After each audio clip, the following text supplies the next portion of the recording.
What's going down, everybody? Today I'm here to bring you guys a review on Streets of Rage 4, which is the new beat 'em up game for all the new platforms.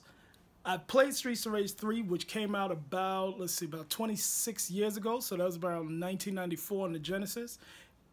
Streets of Rage 1, 2, and 3 was basically to combat Capcom's Final Fight, which was on the Super Nintendo platform. Streets of Rage, a lot of people love that game. That we were waiting for Part 4 to come out, and they finally released it.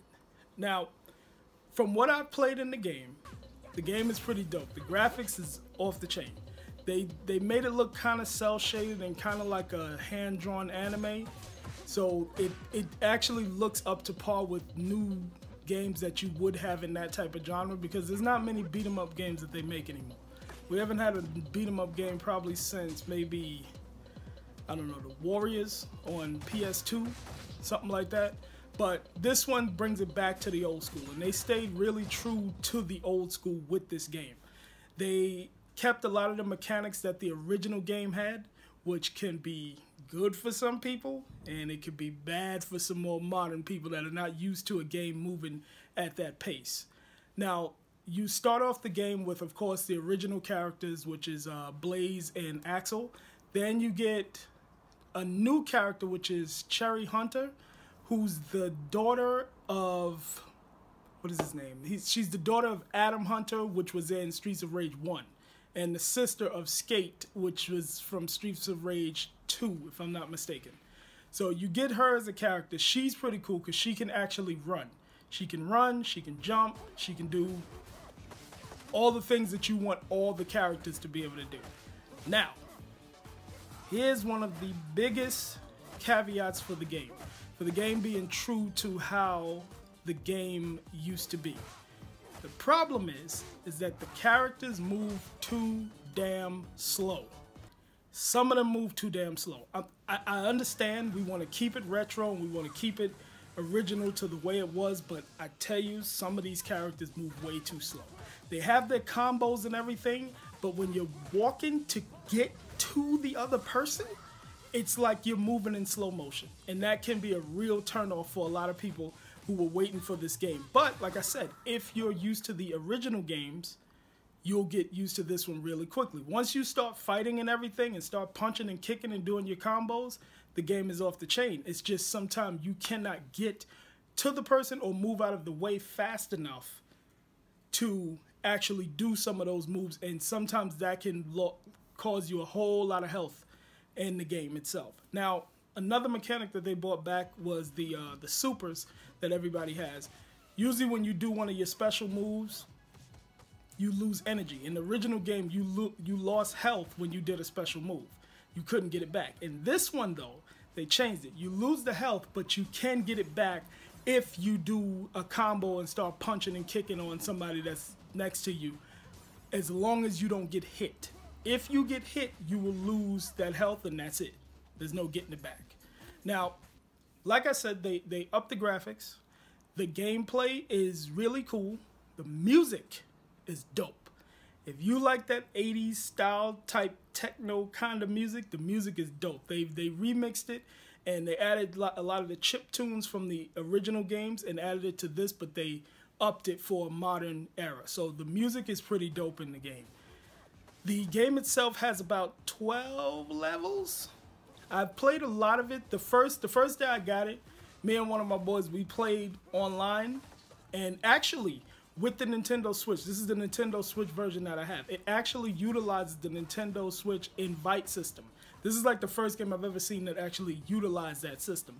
Now, there is a caveat to that also. The caveat is that when you do the invite, let's say I'm playing the game and somebody invites me to the game, if I accept that invite, it's going to kick me out of my game and restart the game all over again, and then I would be playing from their game.